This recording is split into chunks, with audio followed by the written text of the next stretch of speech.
Assalamualaikum warahmatullahi wabarakatuh. Waalaikumsalam warahmatullahi wabarakatuh.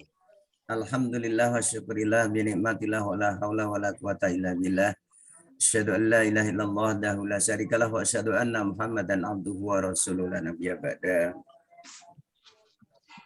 Hadirin Bapak Ibu yang berbahagia, yang insyaallah dimuliakan oleh Allah Subhanahu wa taala.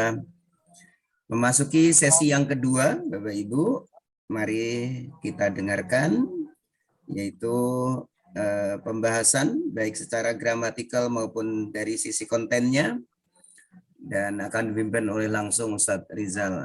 Sebelumnya saya sapa terlebih dahulu Ustadz Rizal. Assalamualaikum Ustadz Rizal. Waalaikumsalam warahmatullahi wabarakatuh. Sehat Ustadz? Alhamdulillah semuanya sehat, semuanya semangat. Amin. Begitu juga Ibu Wati. Assalamualaikum Bu Wati. Waalaikumsalam warahmatullahi wabarakatuh. Alhamdulillah sehat ya Bu Wati ya. Alhamdulillah. Baik Bapak Ibu, mari kita dengarkan. Sebelumnya mungkin dari Ustadz Rizal akan dibuka terlebih dahulu. Dipersilakan Ustadz Rizal, tafadhol. Syukran Pak Joko. Bismillahirrahmanirrahim. Assalamualaikum warahmatullahi wabarakatuh. Waalaikumsalam warahmatullahi wabarakatuh. Alhamdulillahillazi hadana lihadza wa ma kunna linahtadiya laula an hadanallah. Asyhadu an la ilaha illallah wahdahu la syarikalah wa asyhadu anna Muhammadan abduhu wa rasuluh la nabiyya ba'da. Qala Allah ta'ala fil Qur'anil Karim, a'udzubillahi minasyaitonir rajim. Bismillahirrahmanirrahim. Inna nahnu nazzalna dzikra wa inna lahu lahafizun. Qala Nabi sallallahu alaihi wasallam, khairukum man ta'allamal Qur'an wa 'allamahu. Sadaqallahul azim wa sadaqan nabiyul karim. Wa nahnu ala dzalika minasyahidin wa syakirin walhamdulillahi rabbil alamin. Pertama-tama dan utama sekali, marilah selalu kita bersyukur pada Allah Subhanahu wa taala atas segala nikmat dan karunia dari Allah yang tak pernah berhenti yang kita nikmati, yang tak pernah berhenti mengalir kepada kita semuanya, akan kepada tubuh kita semuanya. Itulah nikmat Allah. Nikmat Allah berupa kita lahir dari Islam, nikmat kita beriman, nikmat kita panjang umur, nikmat kita sehat badan, nikmat kita diberikan rezeki oleh Allah, dan semua nikmat-nikmat tadi yang tak mampu kita menghitungnya. Karena kalau kita hitung satu nikmat, nikmat baru tambah lagi. Semua nikmat yang Allah berikan kepada kita tuh sifatnya kontinu. Seperti nikmat melihat, 24 jam Allah berikan kepada kita nikmat melihat. Bapak bayangkan kalau bapak-bapak, ibu-ibu nggak bisa melihat hari ini, maka gelaplah dunia bagi kita. Atau pada satu saat kita 3 jam aja nggak bisa mendengar apa yang terjadi. Maka nikmat Allah nggak pernah berhenti kepada kita semuanya. Selalu mengalir. Dan kita juga balas dengan kita tak pernah berhenti bersyukur pada Allah.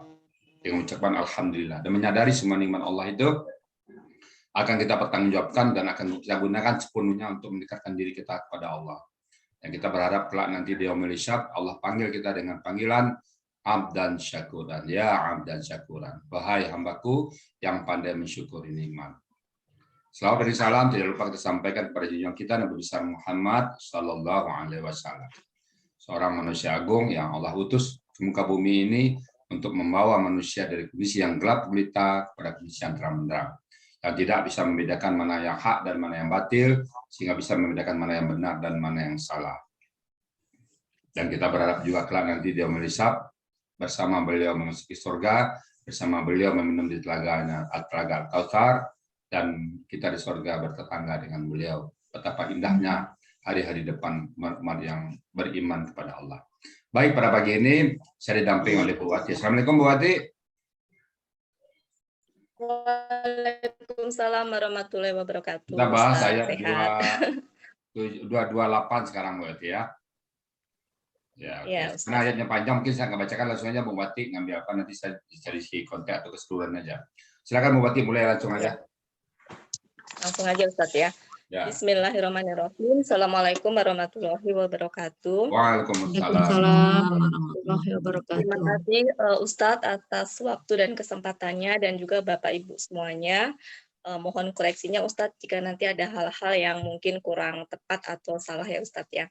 Langsung aja dari ayat surat Al-Baqarah ayat 228. Wa itu huruf, artinya dan, al-mutolaqotu itu kata benda pelaku pasif, akar katanya tolako, polanya fa'ala. Kata benda pelaku pasif itu ada di modul halaman 24, dan ini kalau dilihat bentuknya dia jamak, bergender perempuan. Artinya para wanita yang dicerai. Yatarobbasna itu KKSAD, pelakunya hunna, akar katanya robaso, polanya tafa'ala. Artinya ini merekanya di sini perempuan menanti waktu yang baik. Bi dengan huruf bi anfusihinna itu diurai menjadi bi huruf artinya dengan. Anfusihinna itu adalah kata benda majemuk terdiri dari anfusinya kata benda dan hinanya adalah kata ganti. Di mana anfusi ini bentuk jamak, tunggalnya nafsun. Akar katanya nafasa, artinya diri mereka sendiri. Kemudian hina itu mereka, salah sata kuruin itu kata benda majemuk terdiri dari dua kata benda yaitu salah sata dan kuruin. Di mana kata salah sata itu akar katanya salasa, kuruin akar katanya koro. Salasa artinya 3 kali, kuru itu artinya suci. Salah sata ini fathah sakalannya, tanda harokatnya, itu karena objek bagi KKSAD yatarobbasna. Arti keseluruhannya, dan para wanita yang dicerai. Dan para wanita yang dicerai, mereka menanti waktu yang baik dengan diri mereka sendiri 3 kali suci. Selanjutnya, wa huruf artinya dan, la huruf artinya tidak, yahillu KKSAD pelakunya huwa, akar katanya halla, polanya fa'ala, artinya dia halal atau diizinkan atau boleh. Lahunna itu diurai menjadi la huruf artinya bagi, hunna adalah kata ganti mereka untuk perempuan, annya huruf artinya untuk, yaktumna KKSAD pelaku hunna, akar katanya katama, polanya fa'ala, artinya mereka di sini perempuan menyembunyikan. Ma huruf artinya apa yang, kholaqallahu itu kholakonya KKL, pelakunya huanya adalah Allah yang ada di depannya. Kenapa? Karena harokatnya domah, berarti subjek bagi kholako. Kemudian akar katanya kholako, polanya fa'ala, sehingga artinya Allah telah ciptakan.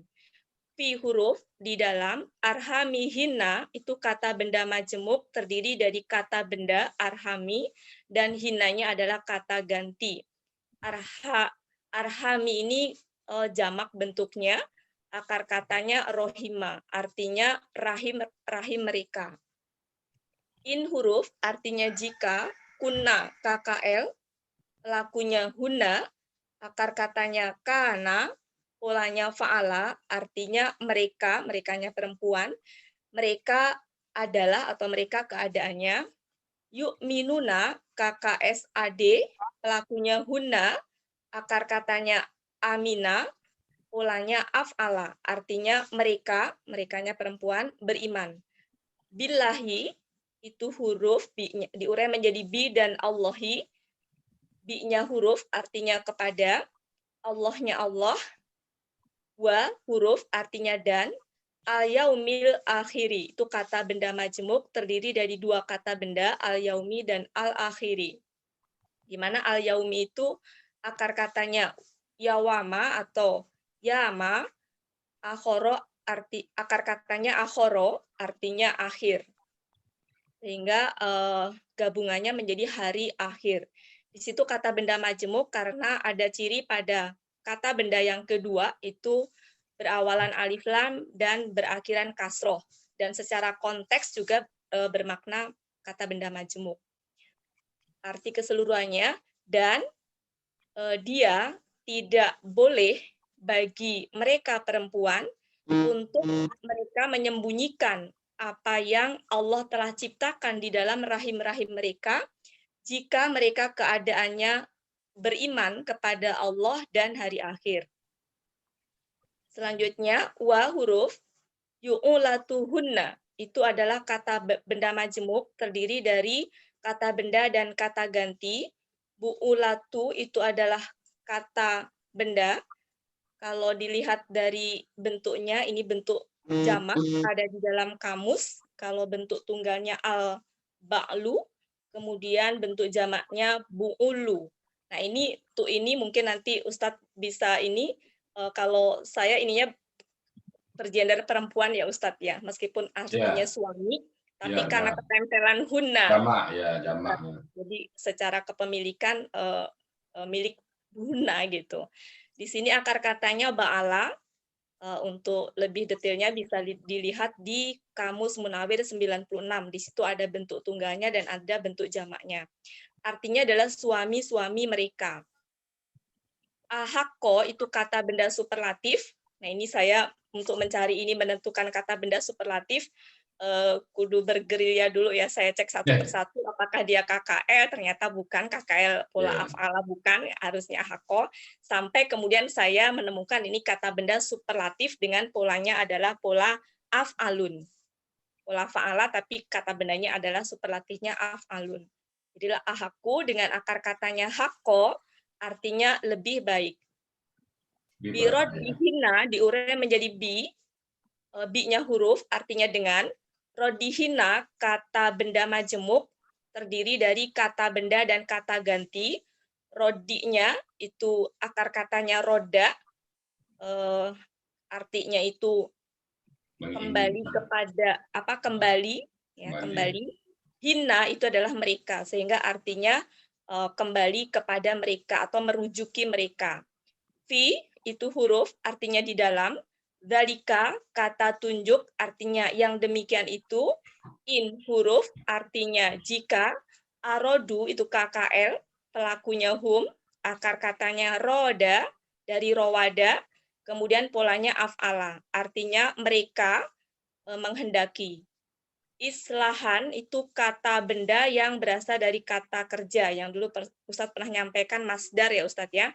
Islahan, ini akar katanya soluha, polanya af'ala, artinya perbaikan.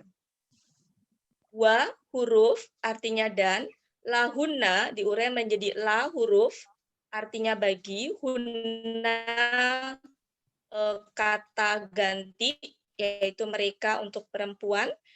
Mislu itu kata benda, akar katanya masalah artinya misal seperti yang menyerupai atau sebanding. Alladzi itu adalah kata penghubung artinya orang yang. Alaihinna itu adalah diurai menjadi ala dan hina, alanya huruf artinya atas, hunnanya kata ganti mereka untuk perempuan. Bil ma'rufi diurai menjadi bi adalah huruf dengan arti dan. Al-ma'rufi itu adalah kata benda pelaku pasif. Dengan akar kata arifa, polanya fa'ala artinya kebaikan atau ma'ruf.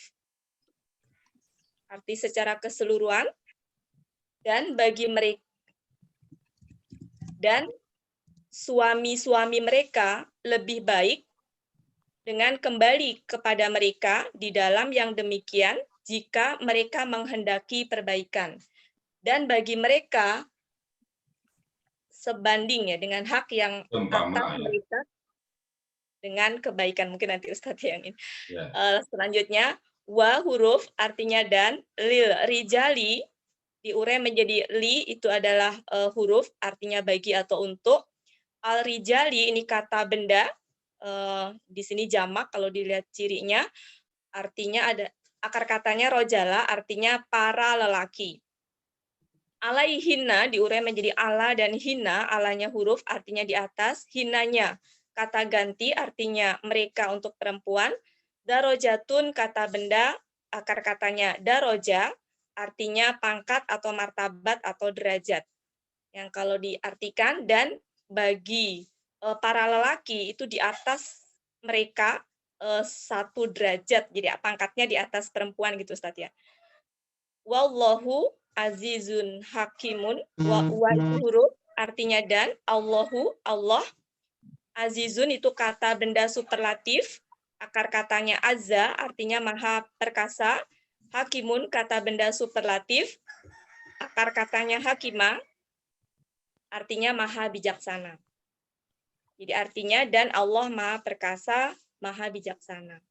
Begitu Ustaz. Syukran Bu Wati, mumtaz, very excellent. Jadi rasanya untuk Excellent. gramatikal nggak perlu diragukan lagi ya. Lengkap. Ya, mumtaz banget, ya. Alhamdulillah. Alhamdulillah. Mudah-mudahan teman-teman Yang yang lain lain. bisa mengikuti jejaknya. Amin, amin, Amin. ya rabbal alamin. Mantap Bu Ella, mantap. Bu Wati. Bu Wati. Wati. Ya Bu Ella juga Ella dapat mantap. Baik ya. Jadi tadi udah diuraikan. Ini mungkin nanti ada kaitan dengan dunia kedokteran juga nih Pak ya. Wal mutalaqatu yarabbasna bi anfusihin salah satu quru. Nah, jadi bagi wanita-wanita yang diceraikan itu menanti 3 masa haid. Ini Suci. bisa berapa dah? Masa suci, masa haid. Nanti kita nggak bahas masalah perbedaan itu ya. Cuman saya pernah baca. ngajar Saya bahasa pernah- Arab ya. Saya pernah baca. Jadi setelah 3 kali haid itu ngomong bekas suami itu masih ada dalam tubuh perempuan itu katanya ya. Nanti tolong dibantu Bu Nel atau siapapun yang bisa membuktikan bahwa memang setelah terakhir kali berhubungan suami istri itu 3 bulan baru hilang bekas-bekasnya 3 kali haid. Nah itu saya pernah dengar itu. Mungkin ini aplikasi dari ayat ini. Silakan nanti ya. Kenapa harus 3 bulan? Mungkin jadi menurut 3 bulan ya 3 kali haid atau 3 kali suci ya. Jadi nanti ada yang bilang haid, jadi haid ketiga udah bebas. Ada yang bilang suci dulu baru bebas. Itu kita nggak bahas di sini ya. Kemudian tidak halal bagi perempuan itu menyembunyikan. Andaikan saja ada kandungan dalamnya, ada rahim, ada bayi. Tentu nanti kalau dia bercerai, kawin lagi dengan yang lain, itu kan bayi ini anak yang pertama kan. Makanya tidak boleh sembunyikan, ini masalah nasab ya. Wala yahillu alahunna ayaktumna.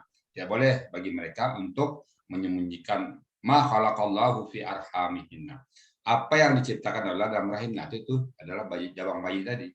Itu maksudnya jabang bayi ya. Jadi kalau ada jabang bayi, dia tidak boleh mengatakan, oh saya belum hamil, agar dapat suami yang baru ya. Nggak boleh. Jadi kalau dia hamil, bilang hamil. Kalau dia bilang kosong, masih kosongnya. Tunggulah 3 bulan tadi. Ternyata 3 bulan hamil, ya sudah. Diakui, berarti mungkin dia masa apanya terserah dia, tapi tidak boleh kawin lagi. Itu mungkin sampai menunggu sampai anaknya lahir kan. Itu maksudnya. Ma khalaqallahu fi arhamihinna in kunna yu'minu billahi wal yawmil akhir. Jika mereka beriman kepada Allah dan hari akhirat, tentu kita harus beriman. Nggak mungkin ya kalau kata Allah nggak beriman ya sudah kamu lah. Kan bapak-bapak, ibu-ibu kalau kalimat seperti ini kan bapak ibu pernah ngajar anak. Kamu kalau kamu anggap saya sebagai ibu, kamu nggak boleh begini, kan itu ya. Kalau kamu masih menganggap saya sebagai bapak, misalnya anak kita bandel ini, anak kita bandel kan kita ajar ini, dia misalnya sering terlambat, pergi sekolah, sering bolos. Kamu kalau masih menganggap aku sebagai orang tuamu, patuh kan gitu ya. Nah itu jadi itu. Allah katakan, ingkunna, jika kamu beriman kepada Allah dan hari akhirat, patuhilah ini. Nah kalau kamu nggak beriman kepada Allah ya silakan. Gitu ya. Nah, kita tentu memilih orang-orang yang beriman kepada Allah. Kemudian suami-suami mereka wabu'ulatun. Nah, wabu'ulatun itu perempuan.